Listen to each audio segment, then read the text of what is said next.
Friends, आज हम बात कर रहे हैं आलोक इंडस्ट्रीज़ की और साथ में हम बात करेंगे ट्राइडेंट लिमिटेड की। आलोक इंडस्ट्रीज़ के अंदर पिछले दिनों काफ़ी ज़बरदस्त तेज़ी बनी थी और स्टॉक 30 के पार चला गया था, लेकिन फिर वहाँ से गिरावट की शुरुआत हुई और स्टॉक फिर से नीचे आके 27 तक पहुँच गया। और क्या अब स्टॉक क्या फिर से 25 के नीचे चला जाएगा या फिर ये स्टॉक फिर से 30 के पार जा सकता है?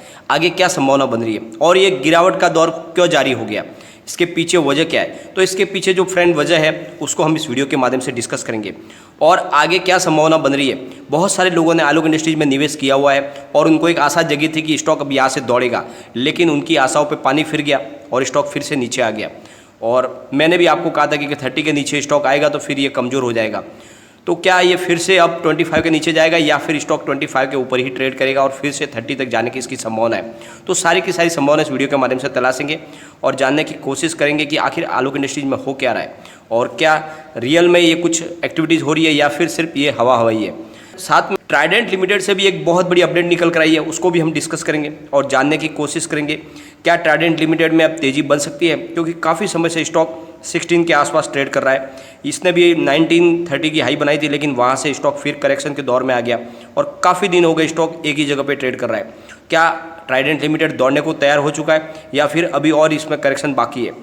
तो आगे की क्या संभावना बन रही है? क्या ट्राइडेंट लिमिटेड में निवेश किया जा सकता है और इसका कारोबार जो है वो क्या आगे सिग्नल दे रहा है? क्योंकि बहुत बड़ी अपडेट यहाँ से भी निकल कर आई है। तो क्या है वो ट्राइडेंट लिमिटेड की अपडेट, उसको भी हम डिस्कस करेंगे और जानने की कोशिश करेंगे क्या ये हमारे सपने साकार करने वाला स्टॉक है, क्योंकि काफ़ी दिनों से ये स्टॉक के ऊपर मूवमेंट बना हुआ है, अच्छे वॉल्यूम में कामकाज भी हो रहा है। सही बात यह है फ्रेंड्स कि ये नंबर 1 पेनी स्टॉक कहा जाता था इंडिया का, लेकिन वहाँ से ये दौड़ते हुए अब फिलहाल पेनी स्टॉक की श्रेणी में नहीं है, क्योंकि इसकी प्राइस भी बढ़ चुकी है, कारोबार भी इसका बहुत अच्छा है। तो हम इसे अब पेनी स्टॉक नहीं कह सकते, लेकिन फिर भी इसके कारोबार को देख के लग रहा है कि ये आने वाले समय में मल्टी बैगर रिटर्न दे सकता है। तो आगे क्या संभावना बन रही है, तो सारी की सारी संभावना इस वीडियो के माध्यम से तलाशेंगे। लेकिन फ्रेंड, उससे पहले अगर आप पहली बार हमारे चैनल पर आए तो चैनल को सब्सक्राइब कर दीजिए, एक बेल आइकन दबा दीजिए ताकि जब भी नया वीडियो बने पहला नोटिफिकेशन आपको मिले। वीडियो पसंद आए तो लाइक शेयर जरूर कीजिए। चलो फ्रेंड्स, वीडियो स्टार्ट करते हैं। मैं हूँ आपका दोस्त SB दवे और हमारे अपने चैनल ऑनलाइन कमाई में आपका बहुत बहुत स्वागत है। सबसे पहले हम फ्राइडे के कारोबार को डिस्कस कर लेते हैं। आलोक इंडस्ट्रीज़ की बात करते हैं। पहले स्टॉक ओपन हुआ 29.05 पर, हाई 29.30 की और लो बना है 26.05 का, और एंड में जो क्लोजिंग आई वो है 27.65 पर, करीब 3.49% डाउन। तो सबसे अच्छी बात यह है कि स्टॉक ने 29 का आज सफ़र तय किया, लेकिन वहाँ से गिरावट हुई। लेकिन अच्छी बात यह रही कि ये लो से फिर रिकवर भी हुआ है और जो 26 का इसने लो बनाया, लेकिन एंडिंग इसने काफ़ी अच्छी ऊपर दी है।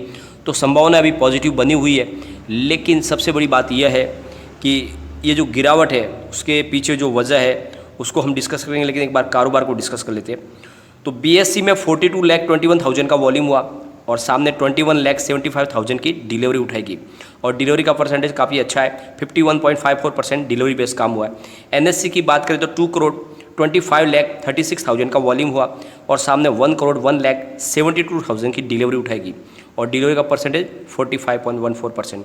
तो अच्छी खासी डिलीवरी बेस काम हो रहा है। अगर इसके वॉल्यूम का एनालिस करें तो एक महीने पहले इसका 4 करोड़ का वॉल्यूम था, एक सप्ताह पहले इसका 7 करोड़ का वॉल्यूम था, गुरुवार को इसका 2 करोड़ का वॉल्यूम था, फ्राइडे के दिन इसका 3 करोड़ का वॉल्यूम था। तो वॉल्यूम में थोड़ी सी फिर से बढ़त हो चुकी है, क्योंकि काफ़ी गिरावट नहीं हो गई थी। गुरुवार को 2 करोड़ ही था, लेकिन अब वॉल्यूम में थोड़ी बढ़ोतरी हुई है। आगे फिर से इसमें संभावना शानदार बन रही है। और सबसे बड़ी बात, आलोक इंडस्ट्रीज़ की तरफ से 15 जून को एक्सचेंज को जानकारी भी दी गई है कि जो प्राइस में बढ़ोतरी हुई है उसके पीछे जो रीज़न है वो हमें पता नहीं, क्योंकि हमारी तरफ से कोई भी बड़ा निर्णय नहीं लिया गया है, न ही कोई नई अपडेट है हमारी तरफ से। उसके बावजूद भी जो प्राइस बढ़ी है उसके लिए हम जिम्मेदार नहीं है। तो ऐसा क्लियरिफिकेशन दिया गया है आलोक इंडस्ट्रीज़ की तरफ से, और उसके बाद से ही प्राइस के अंदर जो तेज़ी बनी थी वो रुक गई और वहाँ से थोड़ा सा गिरावट का माहौल बन गया, क्योंकि लोगों को लगने लगा कि सिर्फ रूमर बेस इसमें तेज़ी बनी है। लेकिन फ्रेंड्स, बात यह है कि आलोक इंडस्ट्रीज़ में अंदर ही अंदर कुछ मूवमेंट तो हो रहा है, क्योंकि बहुत ज़्यादा खरीदारी बढ़ने लगी है आलोक इंडस्ट्रीज़ में। बहुत सारे बड़े फंड हाउस भी खरीदारी कर रहे हैं, कंपनी का कारोबार भी अच्छा बढ़ रहा है। साथ में सबसे बड़ी बात है PLI पार्ट 2 स्कीम का फ़ायदा बहुत ज़्यादा मिला है आलोक इंडस्ट्रीज़ को, और टेक्सटाइल उद्योग के सारी कंपनियों को इसका फ़ायदा मिला है। सरकार ने पूरा सपोर्ट किया है, जो भी एक्सपोर्ट का बिजनेस कर रहा है उनको सरकार ने बहुत ज़्यादा राहत दी है। और अब जैसे कारोबारी गतिविधियाँ शुरू हुई है तो कंपनियों को इनको बहुत ज़्यादा फ़ायदा मिलने वाला है, क्योंकि पिछले दिनों चाइना से लगभग मोह भंग हो गया है दुनिया का और अब सब वो इंडिया की तरफ देख रहे हैं और इस वजह से टेक्सटाइल उद्योग को काफ़ी राहत मिली है। और आलोक इंडस्ट्रीज़ को पहले से बहुत ज़्यादा एक्सपीरियंस है एक्सपोर्ट का। इस वजह से इनके कारोबार में बढ़ोतरी हो रही है। और मुकेश अंबानी की तरफ से जो खबर निकल कर आई थी वो पूरी तरह से अभी सच नहीं है, लेकिन उसको हम नकार भी नहीं सकते। अंदर ही अंदर एक्टिविटीज़ तो बढ़ रही है, क्योंकि आलोक इंडस्ट्रीज टेक्सटाइल का बिजनेस करती है और इनके जो रिटेल स्टोर है वहाँ पे टेक्सटाइल प्रोडक्ट बिकते हैं। तो हो सकता है कि आलोक इंडस्ट्रीज़ को उसके साथ में लिंक किया जाए आने वाले समय में रिटेल बिजनेस के लिए। तो कारोबार की कोई कमी रहने वाली नहीं इनको, और इसी वजह से यहाँ पे तेज़ी की संभावना बन चुकी है। आने वाले समय स्टॉक बहुत ज़्यादा दौड़ेगा, और अब एक बार जब तक स्टॉक 25 के नीचे नहीं जाए तब तक तो हम इसको आगे की तरफ दौड़ते हुए उसका मूवमेंट देख सकते हैं। एक बार फिर से 25 के नीचे चला गया तब तो फिर ये वापस उसी लेंथ में जा सकता है, परंतु फिलहाल तेज़ी का वातावरण अभी भी बना हुआ है। तो आगे एक बार क्या संभावना बनी है इसके लिए हम इसके पिवट लेवल को एक बार चेक कर लेते हैं। अगर गिरावट में और कहाँ तक ये जा सकता है और तेज़ी में कहाँ तक दौड़ सकता है। तो फिर से अगर इसमें बड़ी गिरावट होती है और ये स्टॉक नीचे की तरफ जाता है तो फर्स्ट सपोर्ट इसका 22.87 का है।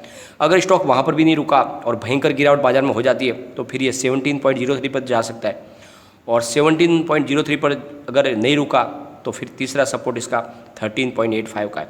तो गिरावट में ये फिर वहाँ तक जा सकता है, परंतु ये तभी हो सकता है जब बाज़ार में भयंकर गिरावट हो, बाज़ार में क्रैश आ जाए, क्योंकि बहुत बड़ी गिरावट के अंदर भी ये 25 और 20 के बीच में ही ट्रेड करता रहे तो इतना नीचे आने की कोई संभावना नहीं है।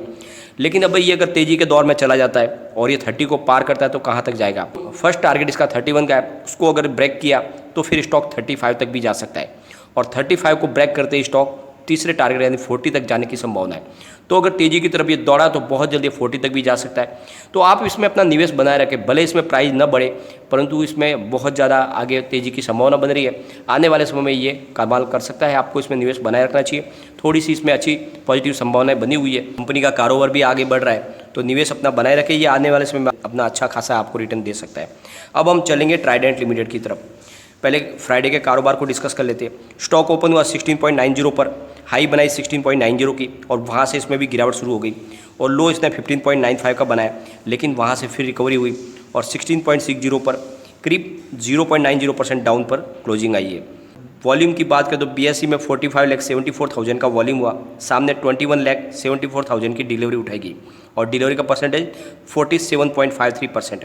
NSE की बात कर लेते हैं, 1,86,56,000 का वॉल्यूम हुआ और सामने 80,98,000 की डिलीवरी उठाएगी और डिलीवरी का परसेंटेज 43.41%। तो अच्छी खासी डिलीवरी बेस काम हो रहा है, बहुत अच्छी खरीदारी इसमें भी हो रही है। एक बार इसके वॉल्यूम को भी एनालिस कर लेते हैं। पिछले एक महीने पहले इसका 2 करोड़ का वॉल्यूम था, एक सप्ताह पहले भी 2 करोड़ का ही वॉल्यूम था, गुरुवार को 4 करोड़ का वॉल्यूम हुआ था, लेकिन फ्राइडे को फिर से 2 करोड़ का वॉल्यूम हुआ। तो काफ़ी दिन से इसका वॉल्यूम 2 करोड़ के आसपास हो रहा है और स्टॉक मुझे बहुत अच्छा लग रहा है। मैंने आपको रिकमेंड किया इसको खरीदारी के लिए लगातार, मैं अब भी आपको बोलता हूँ इसकी खरीदारी के लिए, जितना आपको मौका मिले इसमें खरीदारी करते रहे। ये आने वाले समय का मल्टी बैगर स्टॉक है, बहुत अच्छा रिटर्न देगा क्योंकि कंपनी लगातार अच्छा काम कर रही है। और इसी से रिलेटेड एक अपडेट निकल कर आई है 18 जून यानी कल के दिन में एक्सचेंज को जानकारी दी है कंपनी की तरफ से कि उन्होंने क्या क्या किया है, तो अपने शेयर होल्डर के साथ में उसको शेयर किया है। तो कोरोना के दौरान कंपनी ने अपनी जिम्मेदारियों को समझते हुए वो देश के लिए और लोगों की भलाई के लिए आगे रहती है, और इसका एक बहुत बड़ा अच्छा उदाहरण है कि उन्होंने 100 ऑक्सीजन कॉन्सेंट्रेटर्स डोनेट किया है पंजाब सरकार को, क्योंकि इस समय बहुत ज़्यादा ज़रूरत थी। और जो सेकंड उन्होंने अपडेट दी है, ट्राइडेंट लिमिटेड ने फिर से हाईएस्ट ग्लोबल एक्सपोर्ट के लिए टेक्प्रोसिल वर्चुअल अवार्ड की गोल्ड ट्रॉफी को उनको मिली है। तो लगातार अवार्ड विनिंग कंपनी है और फिर से इनको नया एक अवार्ड मिला है, गोल्ड ट्रॉफी उनको मिली है ग्लोबल हाईएस्ट एक्सपोर्ट के लिए। तो लगातार अच्छा काम करी है कंपनी और इस वजह से इस पर विश्वास बनता है। साथ में ट्राइडेंट लिमिटेड ने बहुत ही लग्जरी बेडशीट और पिलो का निर्माण किया है, जो आने वाले समय में इनके लग्जरी शोरूम में अवेलेबल हो जाएंगे। तो बहुत ही स्मूथ और सॉफ्ट ज्ञान के अंदर बनाए हुए ये प्रोडक्ट है, जिनकी मार्केट वैल्यू बहुत ही अच्छी है और ये एक्सपोर्ट के लिए भी बहुत ही अच्छी प्रोडक्ट है, जो आने वाले समय में इनके कारोबार में और बढ़ोतरी कर सकते हैं। तो ट्राइडेंट का कारोबार लगातार अच्छा बढ़ रहा है और कंपनी बहुत ही अच्छी है, और राजेंद्र गुप्ता की जो मैनेजमेंट टीम है वो लगातार कंपनी को आगे लेके जाने की प्रयासरत है। और आपको पता ही है पिछले दिनों उन्होंने 1100 करोड़ रुपीज़ के फंड रेजिंग की घोषणा की, जिससे कारोबार में और बढ़ोतरी होगी।